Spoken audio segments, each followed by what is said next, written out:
galing sa Dubai, UAE, United Arab Emirates. Dala-dala ko ang aking pamilya. Si husband nag-work doon, nauna sa akin. Then, sumunod ako, direct hire po ako. Dumaan po ako sa POEA at hindi po ako tourist visa holder. So, doon pa lang po, bago po ako umalis, nagpidos po ako, pre-departure orientation seminar. So, dumaan po ako sa isang agency po ng aking kaibigan. At direct hire, as direct hire po, so ibig sabihin, hawak ko na po yung working visa ko no nag-fly po ako to Dubai. And yes, nagturo po ako doon. I was a teacher in Dubai for 10 years. Yes po, nagturo po ako at nakalagay po sa visa ko yan, English language teacher. Yes. So, wala tayong problema sa visa kasi working visa tayo. Then, I came back for good ng 2018 kasama ang family ko. Then, pag uwi ko, syempre, you have to magko-courtesy call ka din. VIP, pupunta ka din sa POEA or sa Polo OA para ipacheck mo din. Kasi may mga benefits ka po na nakukuha pag returning OFWs, ganyan-ganyan.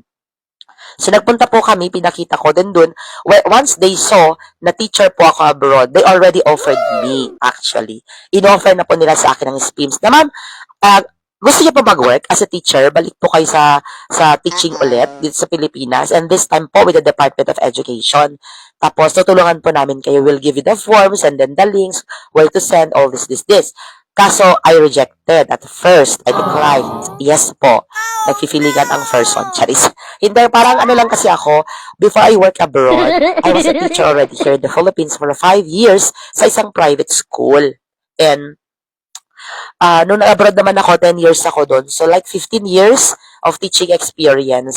Medyo napagod ang person sa 10 years of teaching experience. Medyo napagod ang person sa pagtuturo. And I was like, in 2017 kasi before we came home for good, nakapag-training kasi kami ni husband sa real estate selling doon sa Dubai through Vistaland International Marketing Incorporated. Thanks to our mentor, coach, si Pastor Dan, and our mabait na CPA na managing director, si Ma'am Vange, at aming accountant na manager Net.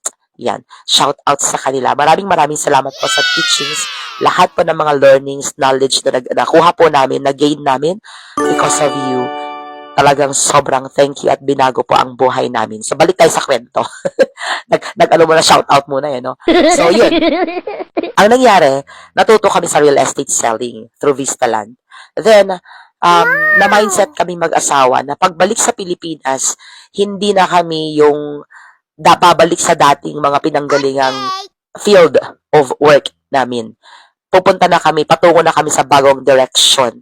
This is real estate na, selling. Kaya nga, yun actually nagpatibay ng loob ko na okay lang, walang malaking ipon. Walang savings na inuwi kasi nag-lifestyle kami doon.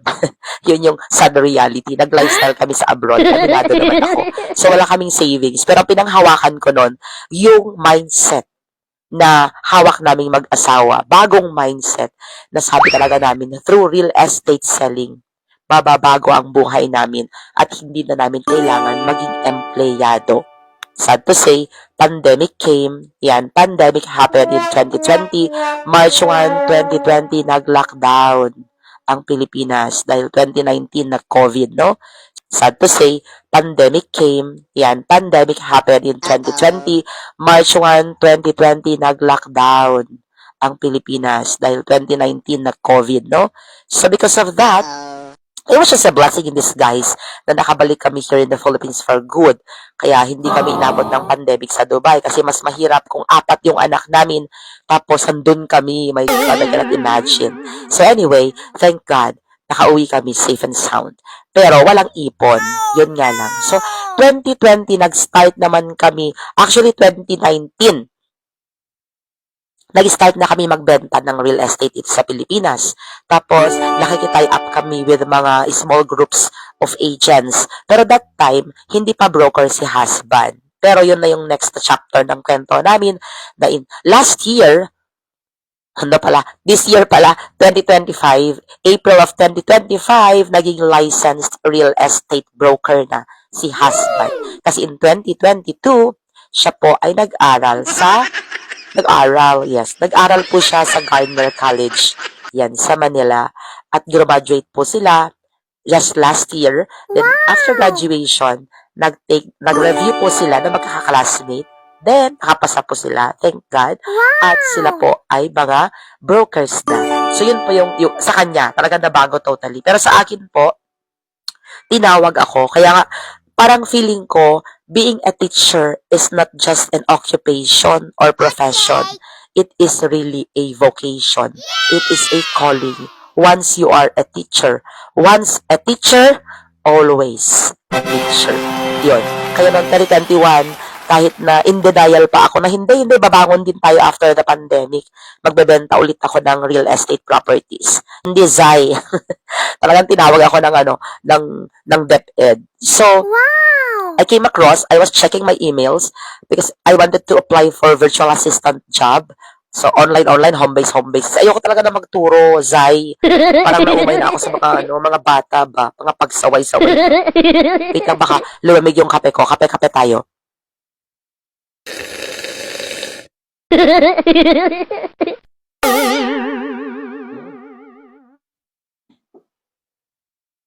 Sarap talaga ng SB. SB, sariling barako. Charot.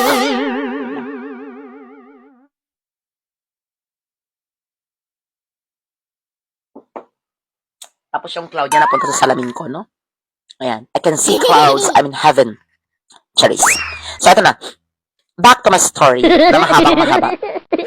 So, ito na nangyari. Nakita ko yung mga email na sinend sa akin nung pinsan ko who already applied sa SPIMS. Way back, nasa Dubai pa ako noon, mga 2015 pa yon na ano lang ako, na-intriga lang ang person. Kasi yung pinsan ko na yon, college friend ko din yan. Kasama ko din yan sa teatro. Ayan, at writer. Kasama ko rin writer nung college. Tapos, galing din siya ng Saudi Arabia. And then, pagbalik niya ng Pilipinas, nauna siya nag-for good sa akin. Nag-try siya mag-apply sa isang university. Since wala siyang teaching experience, kasi nga, office, admin, ang job niya abroad for the longest time. Nag-apply siya ngayon sa isang university. Sablay, hindi siya pumasa.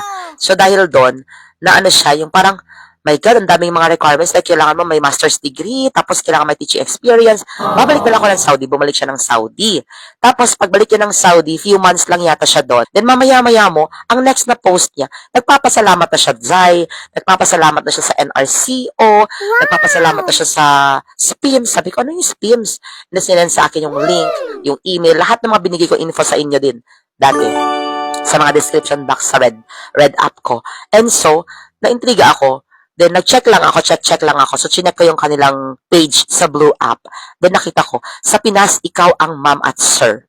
Sabi ko, parang corny naman nung nung pangalan niya, nung program. Anyway, nasa abroad kasi ako noon. So, parang hindi sink in sa akin.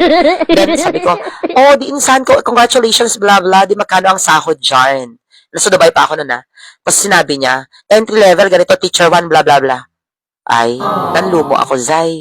Kasi nga, yung sahod ko sa abroad, hindi naman sa pagmamayabang. Times 3. Diba? Tapos, yung sa amin sa Dubai, yearly natataas pa. So, katumbas na ng sahod ng minimum wage, yung increase ng yearly. So, sabi ko, Zai, hindi ako mabubuhay dyan. 4 ang Jonaki sketch. So, 4 ang anak, plus, oh my God. So, hindi kaya. Because of that, talagang inoferan ako, talagang nag-decline talaga ako, honestly. Pero noong 2021, because of pandemic, hindi naman galit, blessing in disguise pa din. Alam mo, lahat ng mga nangyayari sa atin, dalawa lang yan, blessing or lesson. Diba? So kahit tao, dalawang uri lang ng tao ang pumapasok o dumadaan sa buhay natin. Isa dyan, blessing, isa dyan, lesson. So yung mga lesson, alam mo na, pwedeng hard, difficult lesson. Si mga difficult na lesson, let go. Charot. Nagkaroon ng aral. May moral lesson of the story ang person. So anyway, magulo ang kwento, ang haba-haba. Matagal kasi ako hindi nag-live. So, ayan, sinulit-sulit natin. Kasi walang pasok. Nag-declare si Mayora, pero umaaraw. Charis. So, shout out din sa mga affected po ng bagyong Uwan. Mag-ingat po tayo at naway makabangon po tayo mula sa isang lesson na ito. Yung syempre dumaan, bagyo, lesson din po yan. At hindi yan blessing, ha? Ayan.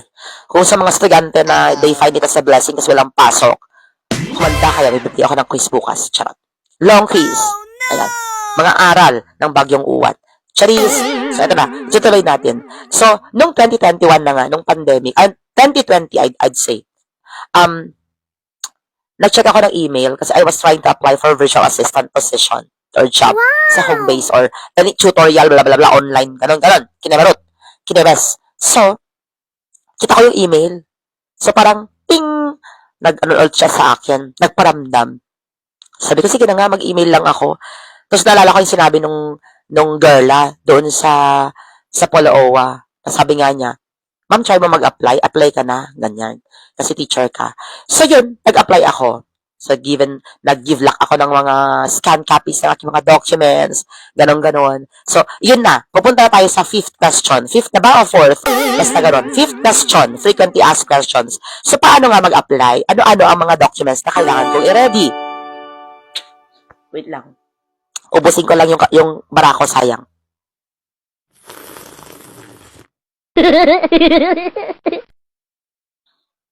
Huwag na yung ilalim niya. Kasi hindi siya nasala. Parang yung mga tao sa paligid mo, minsan hindi mo sinasala.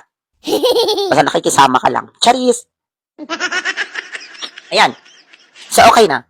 So, documents. How to apply for SPIMS and the documents. So, documents. How to apply for SPIMS and the documents needed or the requirements. Number 1, syempre, kailangan OFW ka. Kung hindi ka man currently OFW, kailangan former OFW ka within 3 years ng pag-for good mo.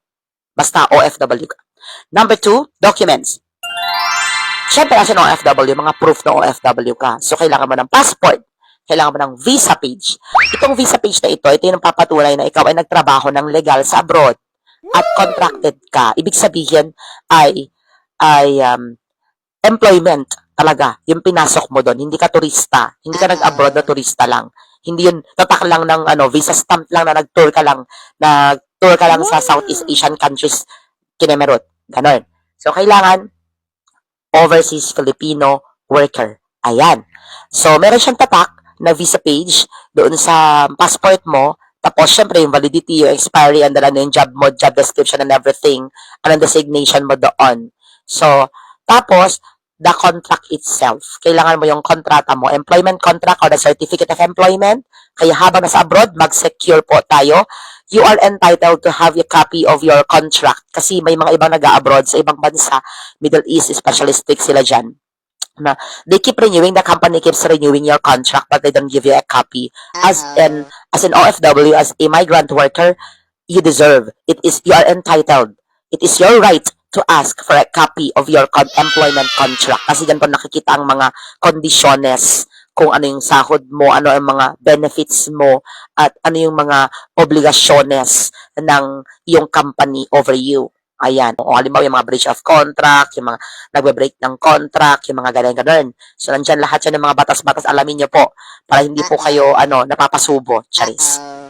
Tapos, baka mamaya ikulong ka, Zay, nang hindi mo nalalaman kasi ignorance of the law excuses no one. Napunta na sa batas. Anech, tingin ko maglolo na ako next year. Charis. So, ito na. Ayan, yung passport, yung visa mo, employment certificate, tapos yung contract mo, either na po yun. Pero pwedeng may employment certificate ka or COEC kasi tawag nila doon, Certificate of Employment with Compensation. Or your contract and your visa. And of course, number 4, kailangan po registered ka sa POEA. So may form ka po ng POEA or the proof or the receipt ng iyong membership or registration sa POEA. Ayan. So, kailangan mo yun, kabayan, ha? Huwag mo kakalimutan bago ka mag-avail. Parang sa pag-ibig, kunwari, yung mga walang pag-ibig dyan, wag na kayo, chance. So, kunwari sa pag-ibig or SSS or any government, blah, blah, bago mo makuha ang benefits, kunyari, may calamity, magka-calamity loan ka, hindi ka naman miyembro ng pag-ibig. Paano ka bibigyan, Zay? So, kailangan member ka muna. Ganon din po tayo sa SPIMS. Kailangan miyembro ka registered ka ng POEA din as an OFW para makapag-avail ka po ng mga benefits and privileges na binibigay sa mga balik manggagawa. Ayan. Tapos, number 5, di resume mo na, Ayan. So, magre-resume ka na. Siyempre, kailangan mo din magpasa ng resume. Sa government po kasi, that is the personal data sheet. PDS form po tayo. So, hanapin niyo po yung PDS. Tapos, nandiyan naman marami po yan sa online. PDS form. Mga 3 pages yun. I-scan nyo po din ipasa nyo. Kasi po, standard na po yan. Yung parang biodata, ganun, resume, sa government agencies. Pare-pareho po yan. PDS po yan. Personal data sheet. Para nandun na po lahat. And of course, let us be truthful to the things that we write, to the details, personal information, work experience, attachments of our personal data sheet. Para po, pag nag-verify sila ay accurate po at totoo ang mga pinagsusulat po natin. Wag po tayo maglagay ng teaching experience kung wala po talaga tayong teaching experience. At kung DH po tayo, ilagay po natin. Kasi makikita po yung pruweba sa pasaporte natin, nakatatak po doon ang visa natin. At yung ating employment certificate na DH po tayo. Ayan. Ako hindi po, teacher po ako sa abroad. Hindi po ako DH. Ganon. So, ayan. Ano pa ba? The PDS, the passport, the visa, the employment certificate. I think that's it. Yeah. Kasi, napaka-importante, higit sa lahat, ang inyong pong PRC license. Ang inyong PRC license na nung ako ay nag-abroad, noong way back 2000 something, hindi ko na po ni-renew ang aking, yun pa pala isang frequently asked question. So, number 6 na po na question. Ang tanong po dyan, paano po kung license ka nga ng PRC, pero as a teacher, pero LPT ka, yun nga lang, hindi mo na siya ni-renew kasi hindi mo naman siya magagamit sa abroad. Yes, ginawa ko po yan. So, pag alis ko po ng way back 2000 something, nag-Dubai na ako, then, ba't ako magre-renew? Eh, hindi naman ako hinahanapan ng lisensya doon. Pero pag alis ko doon, kasi meron doon yung KHDA, Knowledge and Human Development Authority. Ay, memorize ko pa. KHDA is parang yun yung Ministry of Education na taga-check nila, parang pa-schools, accreditors dito sa Pilipinas. Parang ISO. Para mga, tama, ISO. Akala ko iOS. Iba yon, Apple yon.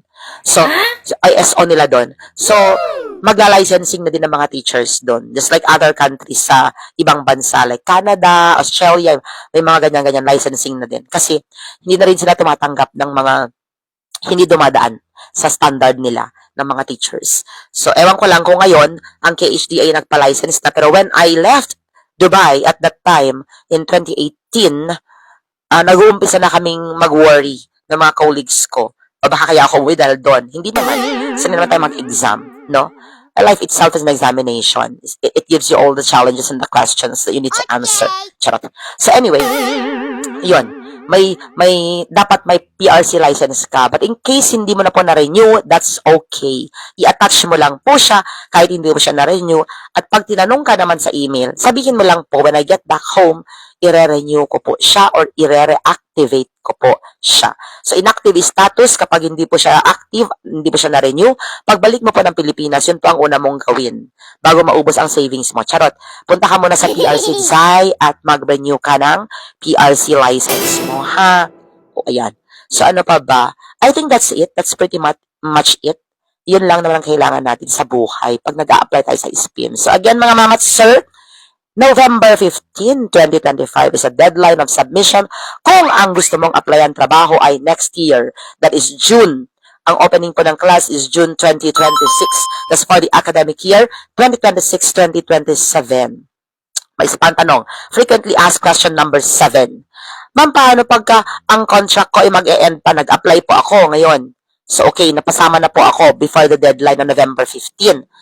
Sadly, ang aking contract ay mag-e-end ng August of 2026. Break contract ba ako kung bibigyan po ako ng item by June?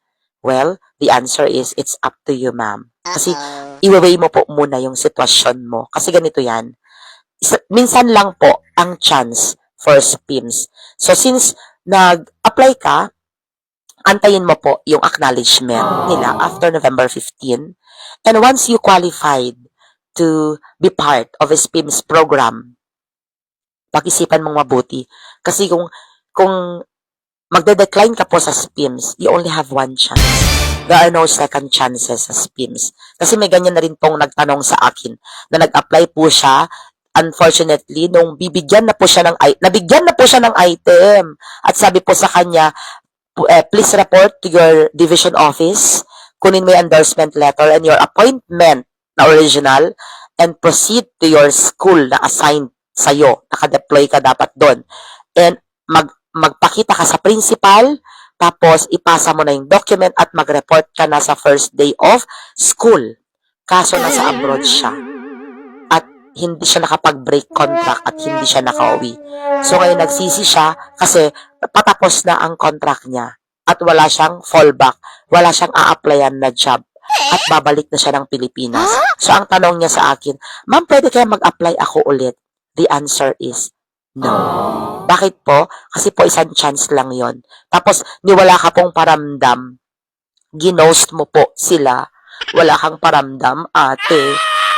Diba? So hindi na po pwede. Parang dito lang din, may nag-offer sa'yo ng job, napakaganda.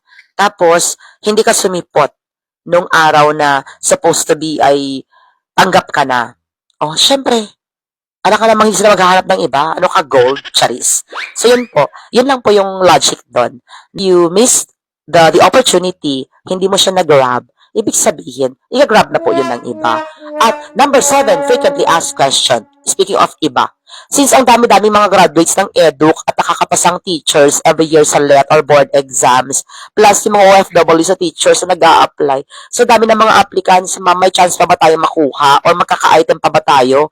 Kaya baka ang tagal-tagal ng item kasi nga hirap na silang mag-produce ng item para sa atin or kumuha ng item sa schools. The answer is no. Hindi po ganun yon. Kasi una po sa lahat, magkahiwalay po yung item ng mga applicants dito po sa local or sa within the Philippines, yung mga nakiki-regular ranking. Iba naman po ang item natin sa SPIMS. Yes, mga ma'am at sir, our item or appointment sa SPIMS ay gawa ng DepEd Central. New appointment po ito. New item po ito. Hindi po ito kaagaw. May mga nagmamarunong kasi dyan, si Zay, nagmamarunong ka Zay, na nagsasabi kasi na kaagaw daw ng mga SPIMS applicants yung mga nakiki-regular ranking. So, hindi po. The answer is no, no, and no. Kasi po, new item, newly created po ang ating mga items sa SPIMS. Galing po yan straight from the DepEd Central. Yan po. Kasi nga po, excuse me, Zay. Kasi nga po, programa po yan ng gobyerno. Ngayon, yung mga nakikiranking, sila yung mga, sila yung mga naglalaban-laban sa mga regular ranking ng mga retired o yung mga natural vacancies or kung ano man, may promotion, yung mga gano'n-gano'n. So, yung mga opening na items, sila yung mga nag-aaway-away, hindi tayo. Sila yung mga naglalaban-laban. Hayaan sila maglaban-laban. Bakit tayo sumausaw? Charis, laban nila yon, diba? So, yun lang po yun. Hindi po tayo kaagaw. Magpo-produce sila ng bagong item para po sa atin. Kasi nga po, program po yan ng government. Yun naman yung privilege natin ng licensed professional teachers para po sila makabalik sa Pilipinas bilang mga guro.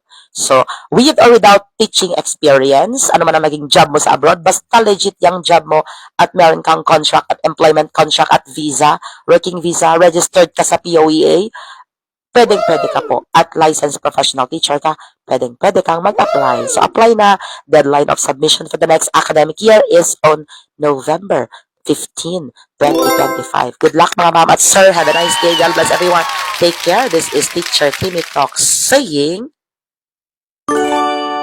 happiness is a choice. So, choose to be happy. Bye-bye everyone.